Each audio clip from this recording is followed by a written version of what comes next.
Bon, salut à tous les gars, on se retrouve pour une nouvelle vidéo. Aujourd'hui, ça va pas être une présentation de stratégie complète comme j'ai l'habitude de faire, ça va être juste une présentation d'un système d'entrée en position qui peut être très utile dans votre trading, qui m'a beaucoup aidé moi personnellement.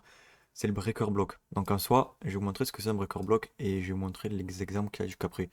Donc ça, c'est un breaker block haussier, ça c'est un breaker block baissier. Pourquoi? Parce que tendance baissière, breaker block haussier, ça repart à la hausse. Tendance haussière, breaker block baissier, ça repart à la baisse. Ça, c'est dans la théorie. Et en gros, pourquoi j'ai mis un pullback ici, pourquoi j'en ai pas mis ici déjà? Parce que souvent ça pullback, mais ça pullback pas souvent sur le break ici. Donc ça c'est vraiment la théorie. Dans la pratique c'est plutôt ça. Et des fois il n'y a juste pas de pullback, ça fait juste, il n'y a pas cette mèche ici, il y a juste ça. Mais vaut mieux se rentrer en position avec un pullback parce qu'il arrive assez souvent, on verra après sur les exemples. Donc qu'est-ce qu'un breaker block? C'est quand on a une première structure aussi ici qui se fait break par le bas, qui ensuite rebreak le haut de cette structure là, de ce point haut là, pour faire un chiffre de tendance en gros. Parce que du coup, quand ça fait ça, les points sont de plus en plus bas, point haut de plus en plus bas et les points bas de plus en plus bas. Et quand il y a notre première inversion de tendance, le point haut, il est plus haut que le précédent point haut, et du coup, le plus bas, il est plus haut que le précédent point haut, et du coup, on peut en déduire que la tendance c'est repartir à la hausse. Bon, ça se passe pas tout le temps comme ça, mais dans la théorie ça se passe comme ça, et on a souvent de assez beaux RR quand on le trade. Donc il y aura jamais 100% de gain, mais c'est censé passer. Voilà, mais comme je vous l'ai dit, des fois il n'y a juste pas de pullback, ça part, tout dépend comment est la tendance. Et du coup, dans la vraie théorie, il est censé avoir un pullback sur ce niveau de structure ici, mais bon, ça arrive pas souvent. Souvent, ouais, ça fait ça, ça le dépasse, ou des fois ça vient même pas le chercher. Tout dépend des exemples, mais souvent ça le dépasse, ouais, souvent ça le dépasse. Donc là, on est sur USD SADA M15. Donc ça, c'est une stratégie qu'on peut utiliser grosso modo sur toutes les unités de temps, sauf sur les trop grosses. Mais c'est un truc qu'on utilise souvent en M15, en M5, ou des fois même en H4 pour les trade swing. Mais c'est surtout pour rentrer en position. Genre, c'est pas une stratégie pour trouver des bonnes zones de liquidité dans des grosses time frames. C'est juste une- un concept pour rentrer en position. Du coup, on va faire un exemple assez visible. Ici, là, j'ai un exemple d'un assez beau trade, mais si on va se mettre en M5, comme ça on pourra mieux le voir. En gros, moi j'ai pris un trade cette semaine. C'était jeudi. C'était ici, il me semble. Jeudi, ouais. C'était ici. M5. Voilà. Donc en gros, là, on a un exemple de breaker block. En gros, je vais vous prendre le crayon, le stylo, et je vais vous montrer ce que c'est tout de suite. Putain, il est où déjà le stylo? Ah, il est là. Donc en gros, ce que ça fait ici, je vais vous montrer, ça baisse.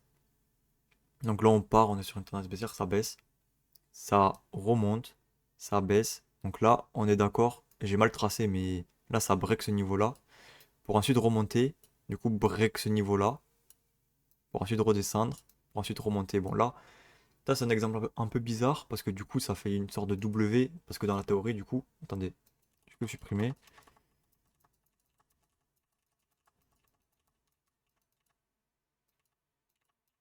Vous voyez, dans la théorie, on devrait faire ça. En fait, ça le fait aussi. Tac, tac, si on vulgarise le truc, dans la théorie, ça fait ça. Genre ici, il y a un break. Ici, il y a un autre break. Sauf que là, ça fait un petit W avant, mais c'est rien. Donc là, ça fait un premier break, ça fait un deuxième break. Et comme vous le disais, le niveau de structure ici, ça n'a pas du tout pullback dessus. C'est descendu beaucoup plus bas pour ensuite remonter. Donc ce qu'on aurait pu faire dans ce genre de situation, en gros, c'est de soit se placer ici, soit placer ici quand ça break la structure et du coup mettre notre stop loss sur le plus bas, ou soit simplement attendre une confirmation de plus, par exemple une englobante au niveau du pullback et se placer ici. Moi je me suis personnellement placé ici. Après, faites comme bon vous semble les gars. En tout cas moi j'ai pris le trade en M15 parce qu'en M15 il était quand même assez visible. Il était quand même assez visible le trade M15. En gros ça shift là. Là il y en a aussi un petit mais ça grosso modo ça shift là. Ça reshift ici. J'ai mal tracé, ça reshift ici.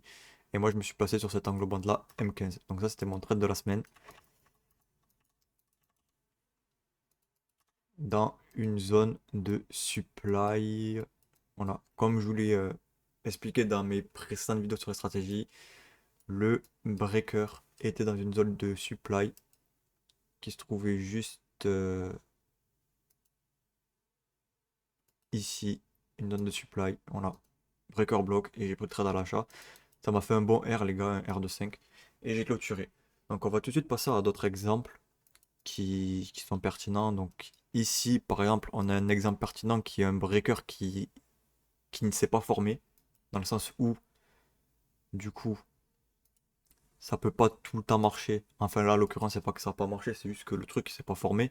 En gros, comme vous le voyez, tendance haussière, tendance à la hausse, toujours ici. Comme vous le voyez, là, on a break ce niveau-là, mais on n'a pas break ce niveau-là. Ça, c'est venu se faire break beaucoup plus tard, mais bon, quand ça fait des trucs comme ça, c'est voilà, c'est pas vraiment pertinent. Donc ça, c'est un exemple d'un breaker block qui aurait pu se former, qui ne s'est pas formé. Après, ici, bon, il n'y en a pas forcément.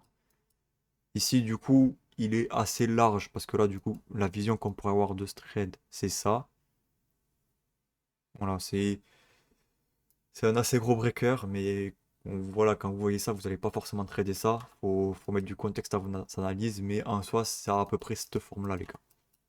Et est-ce qu'on pourrait en trouver un nouveau qui peut-être ici, donc là ça fait ça, tac, tac, ça break ici, là ça break ici, ouais, là on en a peut-être un.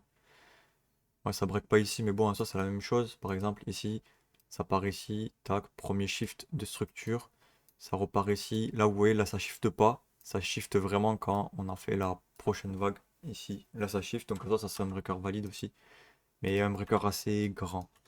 Parce que surtout qu'on a M15. Et on va faire un dernier exemple pour la route, je pense. Par exemple, ici.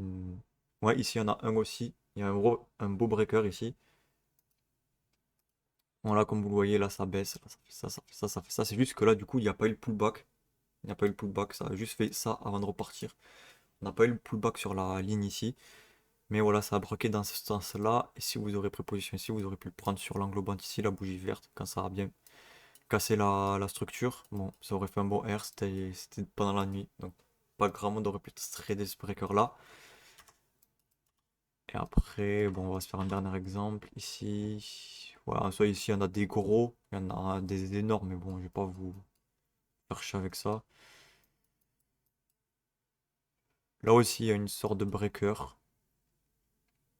Ça sera jamais comme dans la théorie, les gars. Vraiment, ça sera jamais comme dans la théorie. Donc là, ça, tac, tac, tac. Premier chiffre de structure. Ça repart ici. Ça repart ici. Une deuxième shift. Et en soi, là, si tu aurais mis un ordre limite sur le cassage du breaker, vous aurez été déclenché par la pin bar rouge qui s'est formée ici. Parce qu'en soi, le prix, du coup, vu que c'est une pin bar, le prix a fait ça pour ensuite remonter. Bon, voilà, je vous ai à peu près présenté les caractéristiques de breaker. Je vais vous montrer les exemples aussi. Et j'espère que les gars, c'est clair pour vous et j'espère que j'explique bien. Après, c'est vrai que j'avais eu un commentaire un jour que un breaker, en gros, surtout quand il y a un pullback, parce que s'il n'y en a pas, du coup, ça ressemble pas. Mais il y a quelqu'un qui m'avait dit qu'un breaker, ça ressemblait beaucoup à une épaule tête-épaule. Donc en vrai, je dis pas le contraire. Ça dépend la vision de chacun, même ici. En soi, ça ressemble quand même pas mal. Tout dépend la taille du pullback.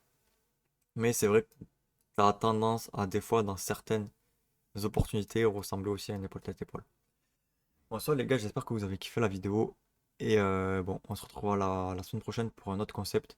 Je pense que je vais vous expliquer les chandeliers japonais. Je vais commencer par vraiment les bases sur la chaîne YouTube, jusqu'à des trucs plus avancés. Mais si vous êtes quand même un trader un peu confirmé, qui connaît pas mal de stratégies, pas mal de concepts, je peux quand même vous aider dans le sens où je présente toutes mes stratégies, etc. Enfin, tout est gratuit sur la chaîne YouTube. Donc voilà, les gars, ma chaîne est adressée aux débutants, comme elle est adressée aux gens qui sont un peu plus expérimentés. Tout dépend le titre des vidéos. Si vous savez déjà ce que c'est un chandelier japonais, par exemple, n'allez pas regarder la vidéo, ça sert à rien. Je fais vraiment des vidéos pour tout le monde et je pense que je vais augmenter les rythmes de une vidéo à deux vidéos par semaine. Parce que voilà, de toute façon, la vidéo elle dure 10 minutes, c'est rapide à faire, ça ne prend pas forcément de temps. Et je prends du plaisir à faire les vidéos. Bon, les gars, j'espère que vous avez kiffé et je vous dis à la semaine prochaine.